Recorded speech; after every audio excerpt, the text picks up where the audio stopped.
Programme में एक बार फिर खुशामदीद नाज़रीन। तनवीर अहमद साहब की गुफ्तगू आपने सुनी, जो फील्ड मार्शल साहब का अमेरिका का दौरा है उस हवाले से हमने बात की। अब पाकिस्तान के अंदर जैसे हमने शुरू में ज़िक्र किया कि जजेस ट्रांसफ़र से मुतल्लिक केस का फ़ैसला हो या जो मखसूस नशिस्तों के हवाले से एक केस चल रहा है और इसी के साथ साथ जो बजट के हवाले से तहफ़्फ़ुज़ात हैं, इस समेत जो फील्ड मार्शल साहब का दौरा है उस हवाले से हम गुफ्तगू करेंगे। मुस्लिम लीग नून के सीनियर रहनुमा सेनेटर अफनानुल्लाह खान साहब हमारे साथ मौजूद हैं। अफनानुल्लाह खान साहब, बहुत शुक्रिया सर वक्त निकालने का। सबसे पहले तो हम गुफ्तगू का आगाज़ करते हैं जो फील्ड मार्शल साहब का दौरा है अमेरिका का। कल जो अहम मुलाकात हुई है, मैं आपसे आपकी राय जानना चाहूँगा कि आप इस दौरे पर क्या कमेंट करेंगे, किस तरह देख रहे हैं इस अहम मुलाकात को? देखिए पाकिस्तान और अमेरिका के जो ताल्लुकात हैं उनकी एक बड़ी लंबी हिस्ट्री है। मेरा ख्याल है ये जो लियाकत अली खान साहब के दौर से ये मामलात शुरू हुए थे और उसमें फिर मुख्तलिफ टाइम पे जो है वो उतार और चढ़ाव आता रहा है। इस वक्त एक यूनिक अपॉर्चुनिटी पाकिस्तान के पास ये ज़रूर है कि अगर जो है वो हम अपने कार्ड्स को ठीक तरह प्ले करें, ठीक है, तो हम लेवरेज कर सकते हैं जो अल्लाह ताला ने हमें फतूहात दिए हैं अभी ऑपरेशन बनियानुल मरसूस में, और इसको हम ट्रांसलेट कर सकते हैं इनटू इकोनॉमिक प्रॉस्पेरिटी। तो अब ये डिपेंड करता है कि आने वाले वक्त में जो है ये जो मुलाकातें हैं, इससे पहले भी वज़ीर आज़म साहब भी गए, उनकी भी मुलाकात हुई। तो ये तमाम मुलाकातें जो हैं वो अगर तो ये ट्रांसलेट होगी इनटू एन इकोनॉमिक प्रॉस्पेरिटी, तो उसको बिल्कुल ये कहा जा सकता है कि ये एक कामयाब दौरे रहे हैं और तारीखी दौरे रहे हैं। तो उससे पहले तो मेरा ख्याल है ये बात करना थोड़ा ज़रा कबल वक्त हो जाएगा जी। फिर ये है कि ये बात भी ध्यान में रखें कि हमारी एक बहुत ज़्यादा डिपेंडेंस अमेरिका पे रही थी माजी में, जो असलहे से रिलेटेड है। F-16 हमारे पास था, उसके जो है वेपन्स और भी काफ़ी सारे वेपन्स थे, लेकिन वो डिपेंडेंस अब किसी हद तक ख़त्म हो चुकी है। अब पाकिस्तान की जो है वो डिपेंडेंस एज सच अमेरिका पे फॉर इट्स सिक्योरिटी रही नहीं है। और साथ साथ जो हमारी एक इकनॉमिक जो मामलात थे उसके ऊपर हमारा जो ट्रेड था वो ज़रूर इम्पॉर्टेंट है, लेकिन उसकी भी वॉल्यूम बहुत कम होते जा रहे हैं विद टाइम।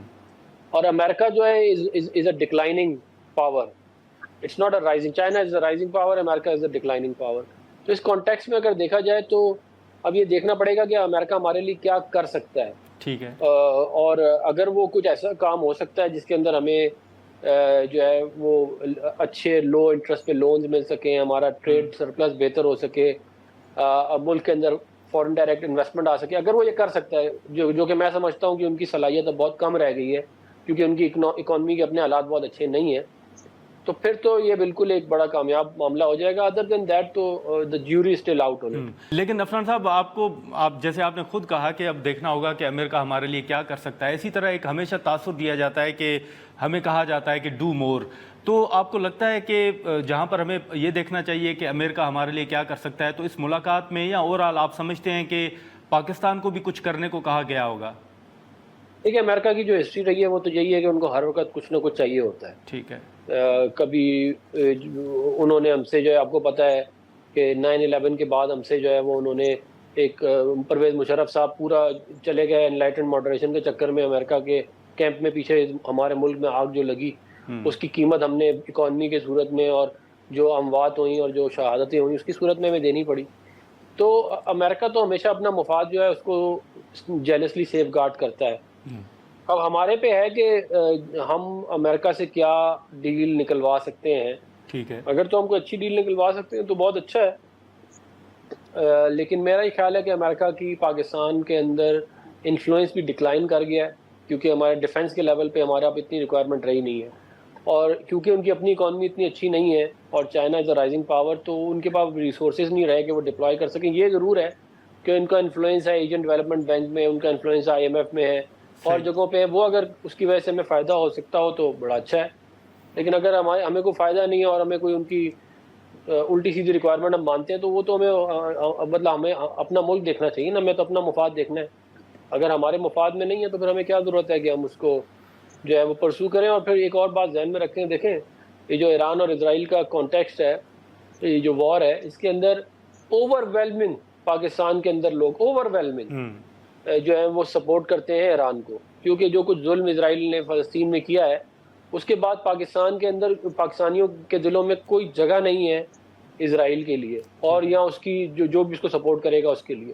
تو اس کانٹیکس کے اندر کیا پاکستان کچھ زیادہ کام امریکہ کے لیے کر سکتا ہے یہ بھی دیکھنا چاہیے. اور میرا ذاتی طور پہ خیال یہ ہے کہ ہمیں کوئی ایسا کام نہیں کرنا چاہیے جو حماقتیں پرویز مشرف صاحب کر کے گئے تھے جس کی وجہ سے اس ملک کے اندر جو آگ لگی وہ ابھی تک چل رہی ہے. تو اس سے ہمیں بچنا چاہیے. باقی جو ہے وہ اب دیکھتے ہیں آگے کیا ہوتا ہے. لیکن عفنان صاحب پارلیمنٹ ہاؤس میں ہم نے کچھ پی ٹی آئی رہنماؤں کو یا مختلف رہنماؤں کو ہم نے یہ تجویز دیتے ہوئے سنا کہ دورے کے حوالے سے پارلیمنٹ کو بھی اعتماد میں لیا جانا چاہیے. آپ سمجھتے ہیں کہ اس کی ضرورت ہے؟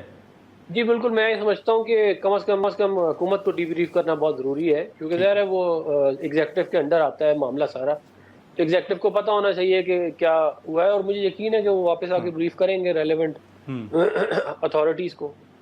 لیکن عفنان صاحب آپ کو یاد ہوگا کہ جب ٹرمپ صاحب نے الیکشن نہیں جیتا تھا اور جب وہ الیکشن کیمپین چلا رہے تھے تو اس وقت سے پی ٹی آئی کو بڑی امیدیں تھیں کہ جب ٹرمپ صاحب صدر بن جائیں گے تو پی ٹی آئی کو ریلیف ملے گا. لیکن ابھی جتنی ملاقاتیں ہوئی ہیں ان میں کہیں بھی پاکستان تحریک انصاف کا یا خان صاحب کا ذکر نہیں ہے. تو آپ اوورآل کیا دیکھ رہے ہیں؟ آپ سمجھتے ہیں کہ کوئی پی ٹی آئی کو ریلیف کے حوالے سے جو توقعات تھیں وہ درست نہیں تھیں یا وہ دم توڑ رہی ہیں؟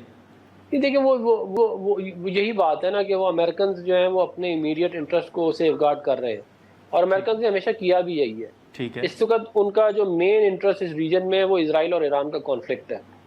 اس کے علاوہ ان کے جو ہے وہ کوئی ایز سچ میجر ان کا انٹرسٹ نہیں ہے. ٹھیک ہے, تھوڑا بہت جو ہے وہ اینٹی ٹیررسٹ جو معاملات ہے اس کے اندر شاید ان کا ہو, کاؤنٹر ٹیررزم کے پارٹنر ان کے ضرور ہیں اس کے اندر شاید ہو. لیکن بائی اینڈ لارج اگر آپ سمجھتے ہیں کہ امریکن جو پولیٹکس ہے وہ کیسے چلتی ہے, امریکن اکانومی کیسے چلتی ہے اور کتنا انفلوئنس ہے اسرائیل کا امریکہ کے اوپر, تو میرا یہ خیال ہے کہ اس وقت سارا کچھ جو فوکس ہے وہ ایران اور اسرائیل کا جو کانفلکٹ ہے اس کے اوپر چلا گیا ہے اور اس کی کانٹیکس میں سارا کچھ دیکھا جائے. چلیں ٹھیک ہے. اپنا اگر اجازت دیں تو ناظرین یہاں پر ایک مختصر سا بریک لیتے ہیں اور بریک کے بعد ہم یہیں سے گفتگو کو آگے بڑھاتے ہیں.